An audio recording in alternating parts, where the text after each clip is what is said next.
24 ডিসেম্বৰ 2025 তাৰিখে পানীগাঁৱত অৱস্থিত Saint marriage English স্কুলত যি ভঙা চিঙা বা তাতে সজোৱা বস্তুখিনি জ্বলাই দিয়াৰ ঘটনা সন্দৰ্ভত স্কুলৰ ফালৰ পৰা আমাক 24 তাৰিখে ৰাতি 9:44 বজাত জনোৱা হৈছে। যদিও ঘটনাটো দিনতে হৈছিলে, তো আমি খবৰ পোৱাৰ পাছতে প্ৰিলিমিনাৰী ইনভেষ্টিগেশ্যন কৰিলোঁ বা কোন কোন গৈছিলে বা ভিডিঅ'বিলাক চাই আইডেণ্টিফাই কৰি আমি যোৱাকালি তেওঁলোকৰ 4জন মূল লিডাৰ, তেওঁলোকৰ নাম হৈছে ভাস্কৰ ডেকা, মানসজ্যোতি পাটগিৰি, বিজু দত্ত আৰু নয়ন তালুকদাৰ। এই 4জনক আমি যোৱাকালি আটক কৰি সোধপোছ কৰি তেওঁলোকক গ্ৰেপ্তাৰ কৰা হৈছে আৰু এই সন্দৰ্ভত আমাৰ 116 নম্বৰ কেছটো ৰুজু কৰা হৈছে আৰু এতিয়া আমি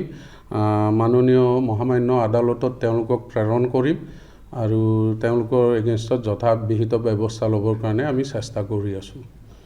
সেইখিনিও আমি এইটোৰ লগতে আমি মিলাই আমি লিখিছোঁ তেওঁলোকৰ আগতে যি আমি ভিডিঅ'গ্ৰাফিক এভিডেঞ্চ পাইছোঁ আৰু আমাৰ ওচৰত যদি বেলেগ তেনেকুৱা কমপ্লেইন আহে সেইখিনিও আমি চাই দিম। কি কয়? 4জনক নিশ্চয়কৈ আমি ভিডিঅ' এইবিলাক এনালাইচিছ কৰি আছোঁ।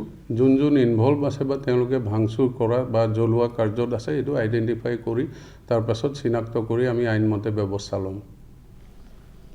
আমাৰ হাতত ৰিটেন কোনোবা যদি দিব বিচাৰে দিব আহিব পাৰে। আমাৰ থানাত যদিও হৈছে ৰিটেন হিচাপত এতিয়ালৈকে কোনো দিব অহা নাই। আপোনালোকৰ মাধ্যমেদিয়ে কোনোবাই যদি কিবা কমপ্লেইন দিব বিচাৰে থানাত আহিব পাৰে। যিকোনো খবৰৰ বাবে যোগাযোগ কৰক আমাৰ এই নম্বৰত 9181 307 221।